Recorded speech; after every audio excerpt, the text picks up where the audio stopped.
Fala, meus irmãos, a paz de Cristo, tudo bem com vocês? Como é que vocês estão? Espero que estejam bem. Nesse vídeo eu vou falar sobre as duas testemunhas de Apocalipse capítulo 11. Quem são elas? Por que se originou o assunto de duas testemunhas? E quais são as características dessas duas testemunhas? Talvez eu faça esse vídeo em uma parte só, né, explicando tudo sobre elas. Tudo que eu anotei aqui no papel.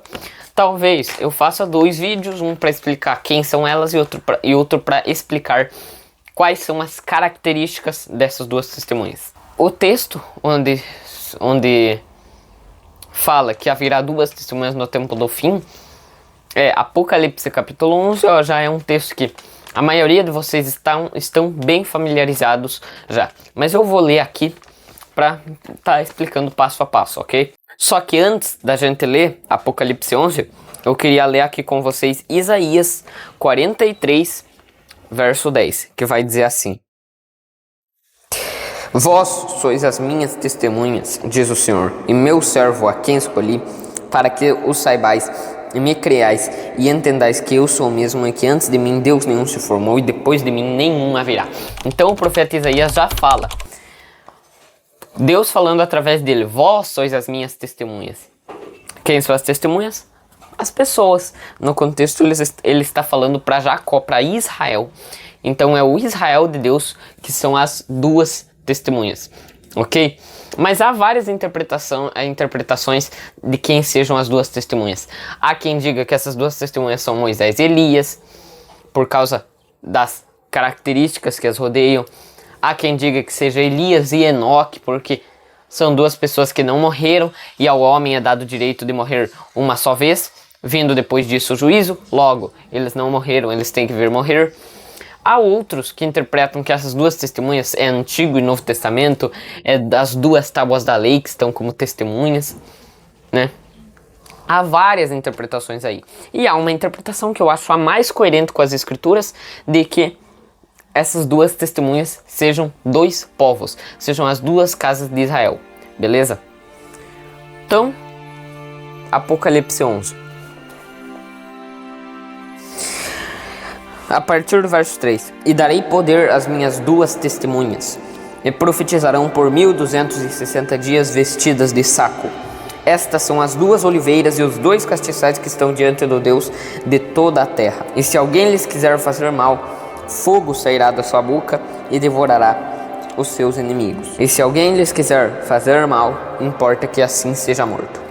Estes têm poder para fechar o céu para que não chova nos dias da sua profecia, e têm poder sobre as águas para convertê-las em sangue, e para ferir a terra com toda sorte de pragas todas quantas vezes quiserem. E quando acabarem o seu testemunho, a besta que sobe do abismo lhes fará guerra, e os vencerá e os matará. E jazerão seus corpos mortos na praça da grande cidade que espiritualmente se chama Sodoma e Egito, onde o nosso Senhor também foi crucificado. E homens de vários povos e tribos e línguas e nações verão seus corpos mortos por 3 dias e meio. Não permitirão que os seus corpos mortos sejam postos em sepulcros. E os que habitam na terra se regozijarão sobre eles, e se alegrarão e andarão presentes uns aos outros, porquanto esses dois profetas tinham atormentado os que habitam sobre a terra. E depois daqueles 3 dias e meio, o espírito de vida, vindo de Deus, entrou neles, e puseram-se sobre seus pés, e caiu grande temor sobre os que os viram. E ouviram uma grande voz do céu que lhes dizia: Subi para aqui. E subiram ao céu em uma nuvem, e os seus inimigos os viram. E naquela mesma hora houve um grande terremoto, caiu a 10ª parte da cidade. No terremoto foram mortos 7.000 homens, e os demais ficaram muito atemorizados e deram glória ao Deus do céu. É passado o segundo ai, eis que o terceiro ai cedo virá. Daí toca a 7ª trombeta, é o terceiro ai, Jesus volta, tudo mais, acontece a batalha do Armagedon, terremotos e várias coisas, entendeu? Então, o foco aqui, né, desse vídeo é para falar das duas testemunhas. Só que a gente não vai ficar só preso em Apocalipse 12 e algumas profecias. A gente vai ler vários textos aqui e vai mostrar aqui uma grande parte das características delas. Na verdade, todas as características dela aqui eu vou estar mostrando nesse vídeo, ok? Nesse vídeo e no outro, né? Se houver uma parte 2. Há muitas interpretações dessas duas testemunhas, como eu já falei. Tem gente que interpreta que é duas pessoas. Teve gente que interpretou até que fosse o casal lá que foi para Jerusalém. Marcos Paulo Góes e a sua esposa lá. Que eles eram as duas testemunhas, né? Mas eu entendo que eles são falsos profetas. Foram falsos profetas que profetizaram contra a cidade de Deus. E eu entendo pelas escrituras, pelo texto de Isaías que eu acabei de ler para vocês, que essas duas testemunhas sejam esses dois povos, judeus e gentios, casa de Israel e casa de Judá. Então, um ponto que é bom da gente entender é da onde que se originou esse assunto de duas testemunhas, né? Da onde que veio? Por que Deus decidiu colocar o assunto duas testemunhas? Isso se originou lá no livro da lei, lá na Torá. Deuteronômio 19, 15 ao 17. Vai dizer assim: uma só testemunha contra alguém não se levantará por qualquer iniquidade ou por qualquer pecado, seja qual for o pecado que cometeu. Pela boca de duas testemunhas ou pela boca de três testemunhas se estabelecerá o fato. Até o 17, né? Quando se levantar uma testemunha falsa contra alguém, para testificar contra ela acerca de transgressão, então aqueles dois homens que tiveram a demanda se apresentarão perante o Senhor, diante dos sacerdotes e dos juízes que houver naqueles dias. Então são duas testemunhas que têm que testemunhar do pecado de alguém, seja qual for o pecado. No caso, no tempo do fim, duas ou três testemunhas, né? Olha só, duas ou três testemunhas. No caso, no tempo do fim, vai ter sim, duas testemunhas testemunhando contra os pecados da meretriz da Babilônia. Isso está lá em Apocalipse capítulo 14. Quer ver? 14 a partir do verso 6. E vi outro anjo voar pelo meio do céu e tinha um evangelho eterno para o proclamar aos que habitam sobre a terra, toda a nação e tribo, língua e povo.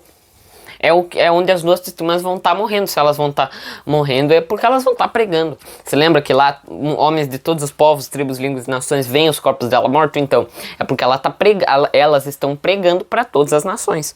O foco está em Jerusalém, mas eles vão estar espalhados entre todas as nações pregando também, beleza? Então esse anjo, né, vai voar pelo meio do céu. Anjo a gente sabe que é ângelos, que tanto no grego como no hebraico, que é malar, significa mensageiro, o que traz a mensagem. Então esses daqui são anjos, eles são mensageiros, eles trazem a mensagem de Deus, entende? E eles estão condenando o que? Estão condenando as obras da meretriz, ó. Outro anjo seguiu, dizendo: caiu Babilônia, aquela grande cidade, que a todas as nações deu a beber do vinho da ira da sua fornicação.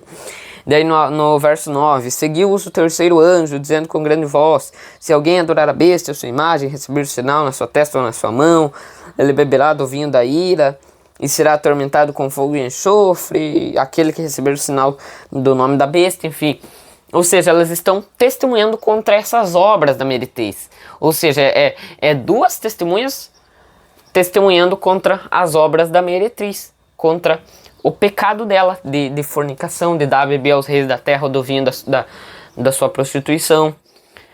Só que, Felipe, aqui tá três anjos. Sabe por quê? Porque é duas ou três testemunhas.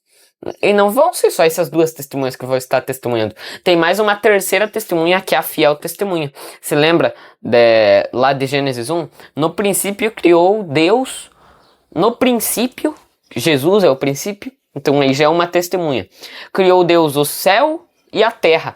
Deus disse que convocou contra o povo de Israel, no próprio Deuteronômio, duas testemunhas, o céu e a terra. Então aí você tem três testemunhas. Entende? E Jesus é a fiel testemunha. É duas testemunhas e a fiel testemunha, que é Jesus. Por isso que aqui são três anjos proclamando no céu. Isso não significa que vai aparecer anjos voando no céu. Não. Esse é um ministério de anjo, de mensageiro, que vai estar na boca das duas testemunhas. Ok?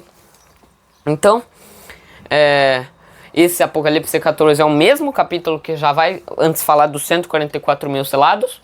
Que os 144 mil selados são o quê? São das 12 tribos de Israel. Então, 12 tribos de Israel faz uma alusão ao que? A divisão do reino, que se dividiu em 10 tribos e 2 tribos. Casa de Israel e casa de Judá, ou seja, 2 reinos. 2 testemunhas. Que unificou em Cristo. Por isso que elas vão ir juntas profetizar. Entende? Judá e Israel são esses daí, as 2 testemunhas. Os discípulos de Jesus, que são judeus e gentios. Como está escrito em Atos capítulo 1. Verso 7 ao 8. Disse-lhes: não vos pertence saber os tempos ou as estações que o Pai estabeleceu pelo seu próprio poder, mas recebereis o poder do Espírito Santo que há de vir sobre vós. E ser-me-eis testemunhas, tanto em Jerusalém como em toda a Judeia e Samaria e até aos confins da terra.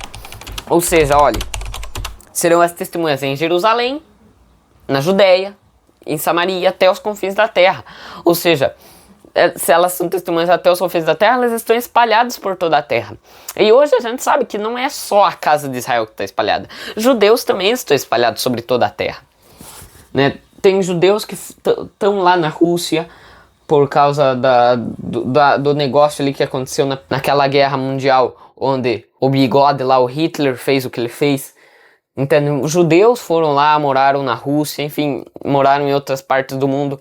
Ou seja, eles estão espalhados por todas as nações, entende? Judeus, só que e a casa de Israel também, as 10 tribos também, só que a diferença é que as 10 tribos não estão mais com uma pátria, elas estão espalhadas pelo mundo inteiro. Já os judeus têm uma pátria, que é Israel lá literal, entende? Israel físico e Jerusalém, entendeu? Mas tanto judeus como gentios estão espalhados por todo o mundo. E eles vão começar a pregar no tempo do fim ali. Desde já Deus está preparando eles. Mas eles vão começar a pregar mesmo ali com o poder e sinal, a chuva serôdia que Deus vai derramar sobre eles. O último Pentecostes, a fase 2 do Pentecostes, o Senhor vai derramar sobre eles para que eles façam sinais e prodígios e tudo que os apóstolos fizeram. Ok? Então, isso também faz uma alusão a Esmirna e Filadélfia, porque as 2 testemunhas, como vocês leram em Apocalipse 11, elas são 2 castiçais, 2 oliveiras e 2 castiçais. Você lembra? Estas são as 2 oliveiras e os 2 castiçais que estão diante do Deus da terra. Ou seja, elas são as 2 oliveiras e os 2 castiçais. 2 oliveiras a gente sabe que aparece lá em Zacarias capítulo 4. Inclusive o irmão Márcio fez um estudo detalhado sobre Zacarias inteiro, na verdade, né? Só falta o último capítulo ali, capítulo 14, mas eu vou deixar aqui no link na descrição o vídeo onde ele falou sobre Zacarias capítulo 4, explicando a questão das 2 oliveiras, das 2 testemunhas, enfim. Beleza? Então, são as 2 oliveiras fazendo uma alusão a Zacarias capítulo 4, onde elas estão abastecendo o que? A menorá. E a menorá tem o que? Tem 7 castiçais, mas desses 7 tem 2 que não recebem repreensão. Você lembra do vídeo onde eu falei da menorá e das 7 igrejas? É bem complexo o assunto, né? E essas 2 igrejas que não recebem repreensão, elas estão representadas nos 2 castiçais. Esmirna e Filadélfia. Uma que morre e a outra que não morre, entende? Fazendo uma alusão ao espírito de Moisés e Elias. É muito tremendo isso.